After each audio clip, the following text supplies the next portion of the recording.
Hello there, good early morning. It's about, my computer says 10:59 p.m., but like you guys know, it is wrong as always. It is 5 till 2 in the morning, and I am still awake. I took Tylenol PM and my muscle relaxer, and I'm not even sleepy yet. It's one of those insomnia nights, I guess. So I thought I'd get out the More Holy Humor book and read for you guys for a little bit. Hopefully these ones will be funny, because a lot of them in here are not funny, or I just don't get them. I'm a little slow.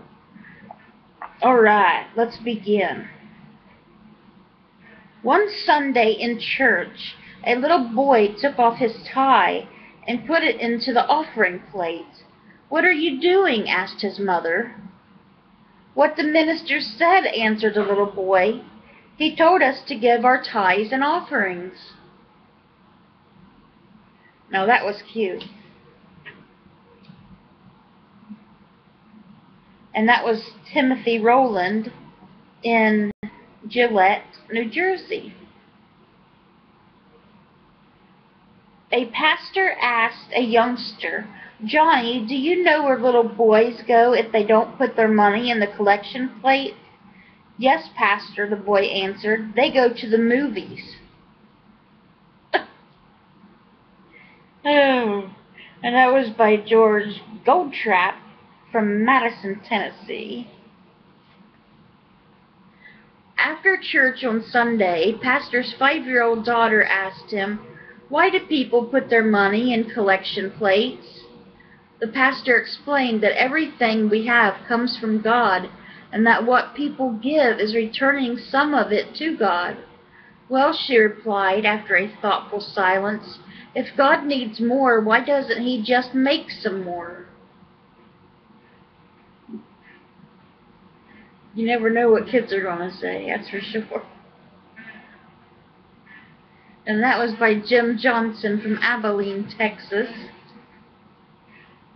A young girl wrote in her church grade school, "Sin tax is all the money collected at church from sinners." And that was from Catherine Hall from Pittsburgh, Pennsylvania.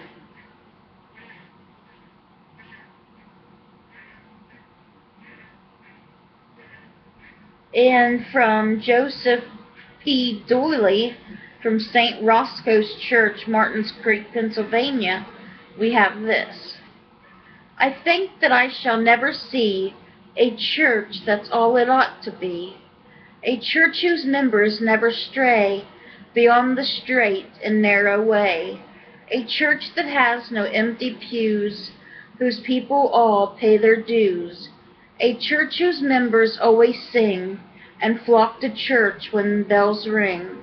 Such perfect churches there may be, but none of them are known to me, but still we'll work and pray and plan to make our best the best we can."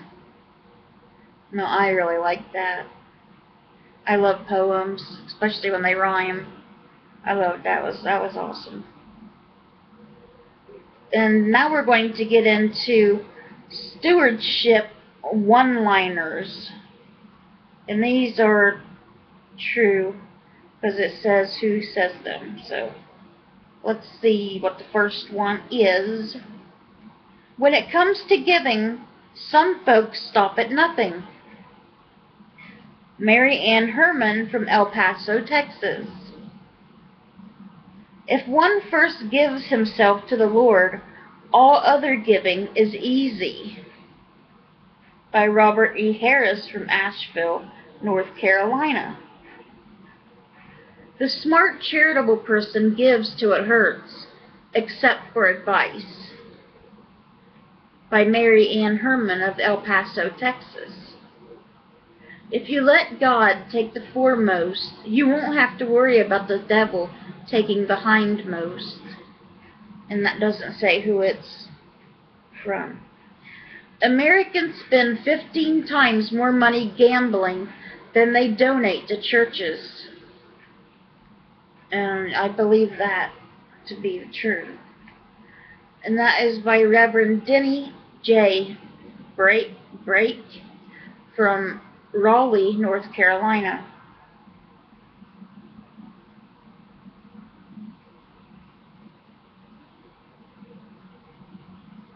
I was trying to read what that funny comic said to see if I wanted to read it, but it was kind of dumb. And we're getting into witty one-liners, so these ones are supposed to be funny. Funny one-liners, we'll see. The Lord created the world in 6 days and rested on the seventh. On the 8th day, he started answering complaints. I would not doubt it. Because you know there would be those people. There's always those people that's going to complain. No matter how perfect something is, there's always going to be that one person that has to start something. And that was by Gene Brown. Some people are kind, polite, and sweet-spirited until you try to get into their pew. George Goldtrap, Madison, Tennessee. Yeah, that's true.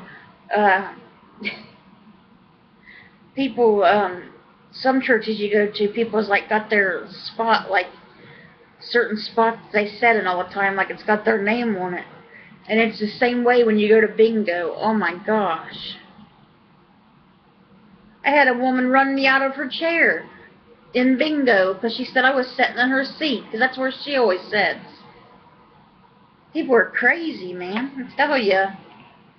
It's ridiculous. Many folks want to serve God, but only as advisors. True that. It is easier to preach 10 sermons than it is to live one. My pills starting to kick in? I hope. A conservative thinks children ought to pray in school. A liberal thinks children ought to ride a bus to school. And a moderate thinks children ought to pray on the bus.